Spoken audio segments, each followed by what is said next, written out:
I never knew what it felt like to give birth, but I know for certain what it feels like to give birth to sin. It feels like a cold steel knife piercing the womb, the place where my child should have grown, but which now holds only darkness and a terrifying secret. I, Sarah Miller, had been married for a decade to David, a man I loved for all the simplicity and laughter he brought into our small home on the outskirts of Seattle. We lived in stable warmth, far from the hustle of the metropolis, where David worked at the historic shipyard. Yet, amidst that happiness, there was one thing that always remained an unremovable thorn in my heart: my barren womb.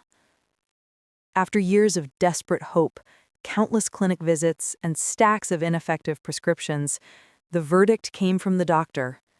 "You are infertile, Sarah." The word felt like a bullet fired into my chest, not just a piercing knife. It was utter devastation. I looked at David. His face, usually so full of laughter, was now clouded with unspoken grief. He always tried to smile, to stifle the pain in his heart to comfort me, but his blue eyes could not lie. One cold autumn evening, we sat on the small patio behind our house, the scent of coffee mixing with the cool Puget Sound air. I sobbed uncontrollably, clutching his rough, working hands.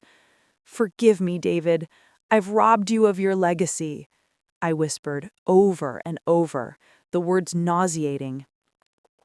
He pulled me into his embrace, stroking my back with that gentle motion that always calmed me. "We lack nothing, darling. We can still be happy. This lack isn't yours alone. It belongs to both of us. And if we can't create one, we can give one a home." From that silent agreement, a new plan was forged. We decided to adopt. We went to an orphanage in South Seattle, and there I met Ethan, a 5-year-old boy with sharp, intelligent brown eyes and a smile that could brighten the darkest day. When his small hand grasped my finger, it felt more than just a mother-son bond. It was a spiritual connection.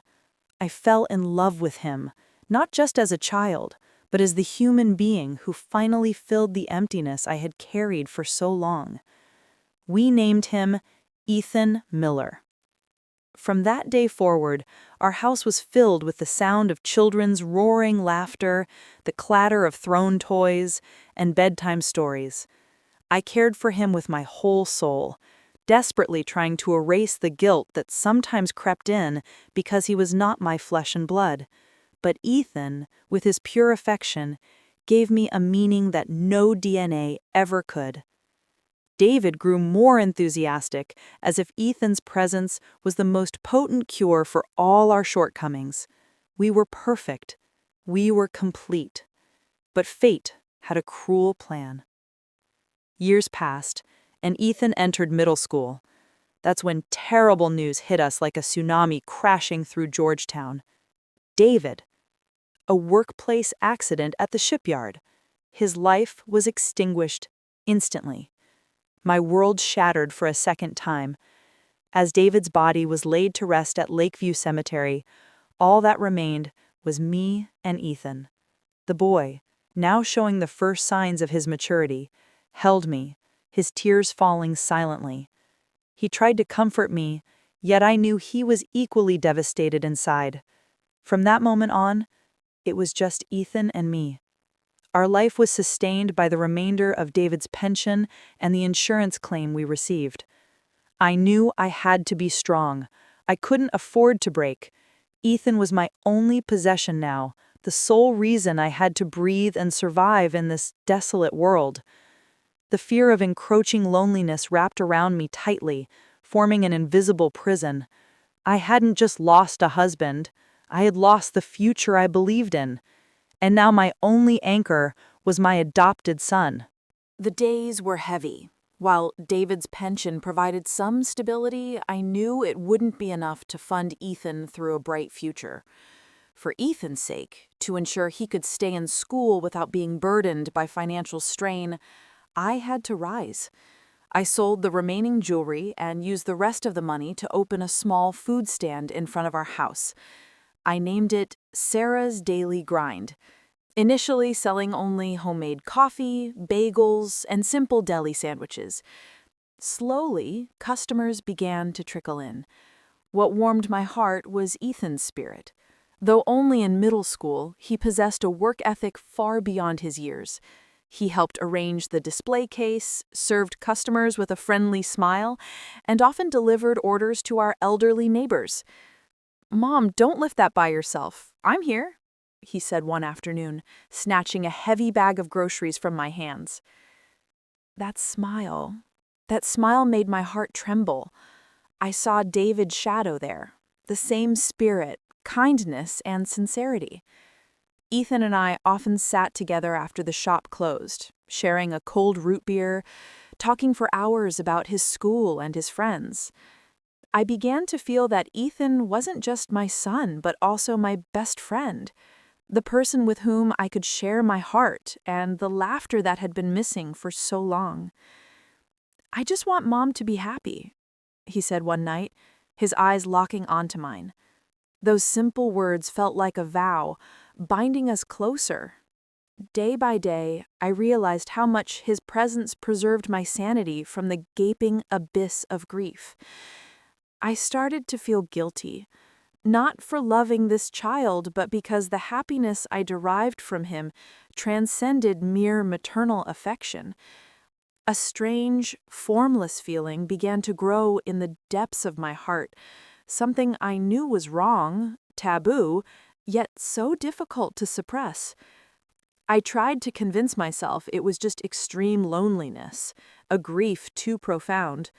But the more I resisted, the deeper I plunged into the whirlpool of inappropriate emotions. On the other hand, my fear of losing Ethan became paranoid. Every time he mentioned wanting to play far away with his friends at the city park or the pier near the Sound, my heart seized with anxiety. I was keenly aware that Ethan was not my flesh and blood. Our bond existed only through adoption papers, not biology. This very fact complicated everything. He was my only possession, the only reason I clung to life. I wouldn't let the world take him from me again, not after David. I began to realize that I had changed, not just as a mother, but as a middle-aged woman starving for affection, warmth, and, most terrifyingly, a sense of ownership. This confusion was like the cold Seattle fog that enveloped my logic. Ethan grew up so fast. Just yesterday I was holding his hand walking to elementary school, and now he was wearing a high school uniform. He was increasingly handsome, tall and athletic, with clear skin and a captivating smile. I often found neighbors, even younger mothers, whispering admiringly when he came home. "Sarah, when he grows up, Ethan will be the object of every girl's attention," Mrs. Peterson joked. I only smiled, but inside there was a confusing mix of emotions: pride, fear, and an inappropriate jealousy that was beginning to root. As time went on, Ethan's spirit, which reminded me so much of David, grew stronger.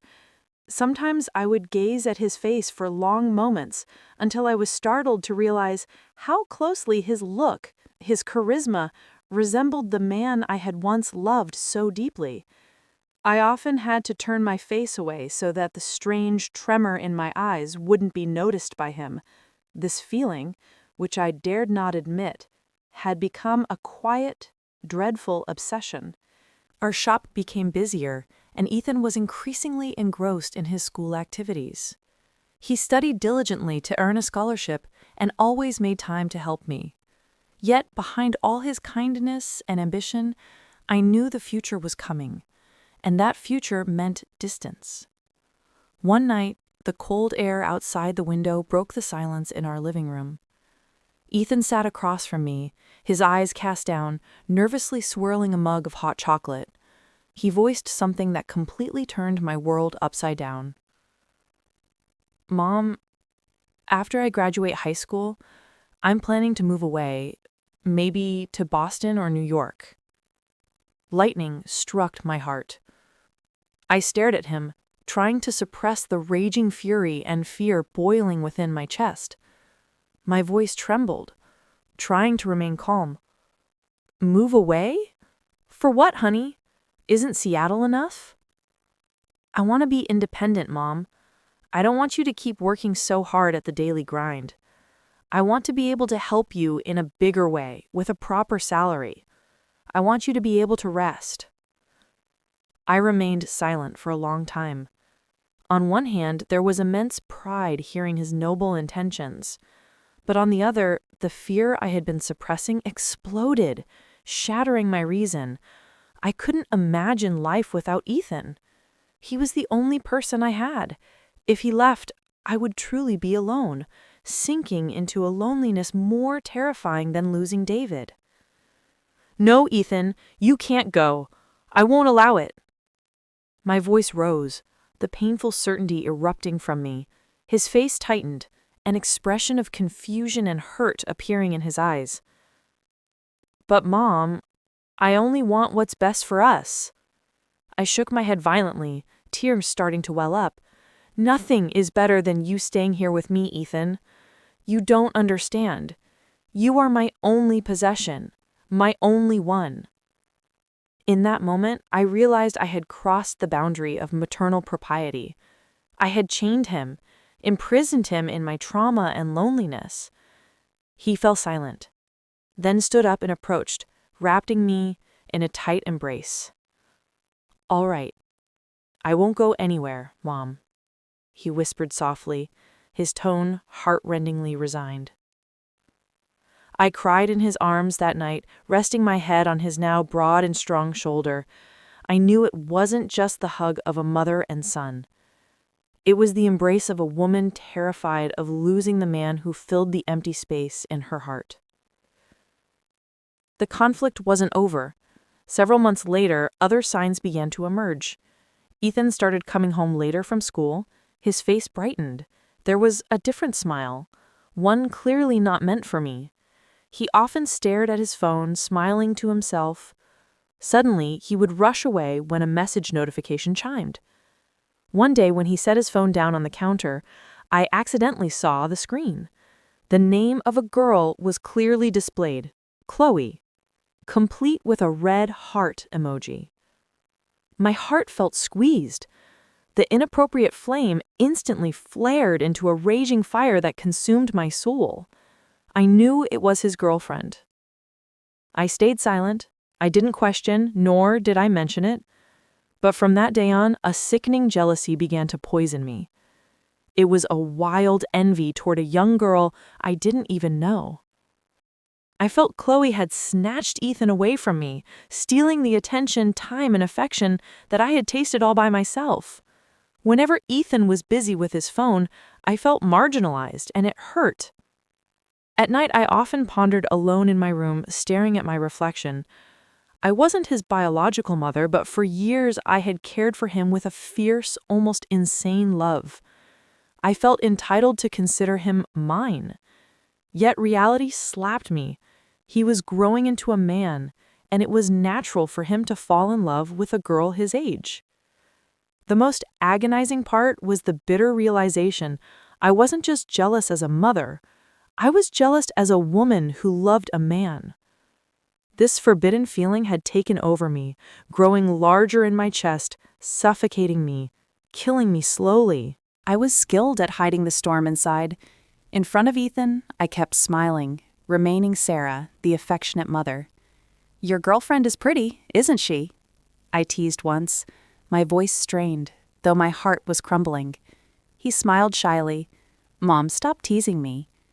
We laughed together, but my laugh was bitter, cold, and fake. That day, Ethan came home pale.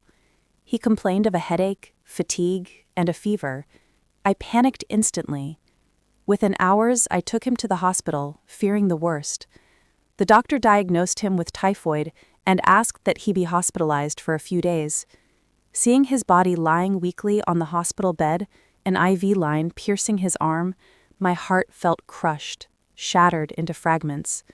I wanted to scream, to beg the universe to transfer his pain to me. I sat by his side, clutching his hand all night. "Hold on, honey. Don't leave me," I whispered, crying silently. 3 days in the hospital felt like a century. I barely slept. Every time he opened his eyes, I quickly smiled to soothe him. "I'm here, Ethan. Don't worry." And every time he closed his eyes, an indescribable fear gripped me, afraid he would go away forever, leaving me alone. That fear ran too deep, exceeding a mother's anxiety. It was the fear of a lover losing her soulmate. After his condition improved, he was allowed to go home. At home, I cared for him wholeheartedly, preparing broth, wiping his sweat, even helping him change clothes. With every touch, I struggled intensely to control the erupting feelings, but the more I held back, the tighter they gripped me. That night, after several days at home, we sat together in the living room. The lamp was dim, the air silent, only the sound of our breathing. Ethan looked at me for a long time, his recovering eyes full of concern. "Mom, why do you look so sad?" "I'm okay, really." His soft, sincere voice choked me up. I felt like I couldn't hide it anymore. My tears fell, uncontrollable. "Ethan," my voice was trembling, "I love you, not just as a mother. I love you more than that." I bowed my head, afraid to meet his eyes, afraid to hear the rejection that would kill me. But suddenly, his hands tightly grasped mine. "Me too, Mom," he whispered. I lifted my face, startled. He looked at me with a gaze that was serious, mature, and filled with the same desire. My body shook. Somehow, we ended up embracing each other. His hug was warm, soothing, yet simultaneously burning me. In the long silence, our lips moved closer, just for a moment, then touched. The world seemed to stop spinning. We didn't say anything else that night. We just held each other, falling asleep together on the sofa, in an embrace that was no longer merely between an adopted mother and son. Since that night of confession, everything changed. Ethan no longer called me Mom with the tone of a child addressing a parent. There was a different warmth, something undescribable. The next night, without many words, he came back into my room. Initially, I was shocked, but seeing his awkward smile, I couldn't bring myself to send him away. He lay down beside me, and I allowed it. The following days were normal on the surface. I still cooked and served customers at the deli. Ethan still went to school. But when night fell, the house that had been filled only with loneliness was now filled with whispers, embraces, and intoxicating kisses. We became accustomed to sleeping together, sharing a warmth that could no longer properly be called maternal and filial love. Sometimes I felt like a young woman again. There was a thrilling spark every time Ethan held my hand, a feeling of calm yet excitement when he looked at me with eyes full of love. He was so much like David, but utterly different. Softer, warmer, and completely mine.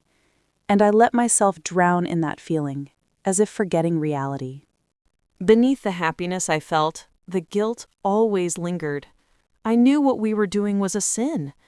I was his mother, legally and morally, the parent who should have protected and guided him, not engaged in inappropriate intimacy. Nights after we slept together, I often cried silently, staring at Ethan's peaceful face next to me. Is this right? I asked myself. Am I just selfish, exploiting my loneliness to hold Ethan and an abnormal world?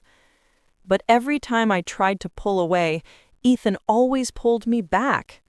"I love you, Mom," he whispered, simple words, yet enough to demolish all my defenses. I was too weak to refuse, too starved for affection, too afraid of loss.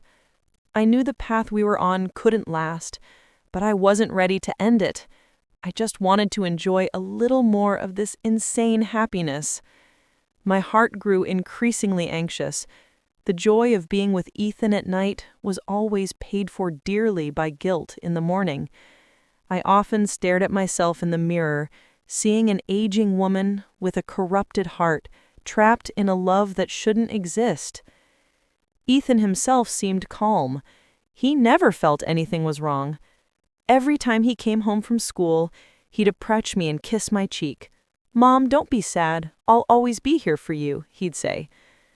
That sentence only broke me further, because I knew he should be living his own life, loving a girl his age, not me. This confusion and suffering finally led me to a painful decision. I had to let him go. I had to be the mother I should be, the one who returned her son to the normal life he deserved. I knew Chloe, Ethan's girlfriend, often messaged him. All this time I had pretended not to care, even though my heart burned with jealousy. But this time, I sought out a way to approach her. With a pounding heart, I dared to contact her. We met secretly after the daily grind closed. Chloe looked nervous, but her eyes were honest. I looked at her for a long time, then whispered softly, my voice hoarse, "Please don't leave Ethan. He might seem grown up, but his heart is actually fragile. I want you to persuade him to marry you soon, so he won't be trapped by my side anymore." The words came out like a tear in my chest. I felt like I was handing over my most precious possession. Chloe remained silent for a long time, her eyes welling up. "I love Ethan too, Mrs. Sarah. I promise I will take care of him." I held back my tears, managing only a strained smile. I walked home with heavy steps. When I saw Ethan waiting for me, his smile was so genuine, my heart trembled violently. I had just planned to let him go. Soon, I would lose everything. The day I dreaded most finally arrived, Ethan's wedding day. Our house was bustling with relatives and neighbors. Smiles and prayers flowed endlessly. Everyone praised how handsome Ethan looked in his wedding suit and how beautiful Chloe was sitting beside him. I sat in the front seat, smiling at the guests, but inside, my heart, a storm of pain, raged relentlessly. When Ethan shook my hand after the vows, now in America after taking the marriage pledge, his hand trembled, his eyes teary. "Mom, pray for me, will you?" he whispered softly. I hugged him tightly, tighter than usual, as if I wanted to hold back time so he would never let go of me. "I will always pray for you, honey, always," I replied hoarsely. As my lips touched his forehead, the tears I had held back all morning finally fell. I cried not just from sadness, but also from relief. At least I had fulfilled my final duty as a mother, despite the broken heart beneath it. The day passed with the fake smile I plastered on. The night after the reception, the house felt empty. Ethan had left with his wife, leaving behind the space that had always been filled with his voice. I walked into his room, stared at the bed he used to sleep in, and remembered the nights he secretly slept by my side. That memory made me feel even more suffocated. "It's over," I whispered to myself. But it turned out I was wrong. A few weeks after he got married, Ethan came back to visit me. Chloe was busy with family, so he took the opportunity to stop by. I tried to act normal, serving coffee as usual. But when he sat next to me, gripping my hand, my body felt weak again. "I still love you, Mom, no matter what happens," he said. I looked down, unable to meet his eyes. The feeling didn't vanish, it was only veiled by the new status he carried. I knew our relationship would never truly be normal. I had to accept the reality that Ethan belonged to someone else, but in the deepest part of my heart, I still held on to the forbidden love that I could never extinguish. Although he visited occasionally, our intimacy was no longer the same. It was limited to hugs and kisses on the cheek, and sometimes we shared a brief moment of closeness on the sofa. Over time, the intensity of the emotion faded, replaced by cold realization. I learned to embrace my role as a mother who was happy to see her child happy. One thing I loved most about Ethan, even now, is his warm and passionate personality. Whoever taught him, the memory of our intense time together can never be forgotten. Now you are happy, Ethan. Take good care of your wife, son.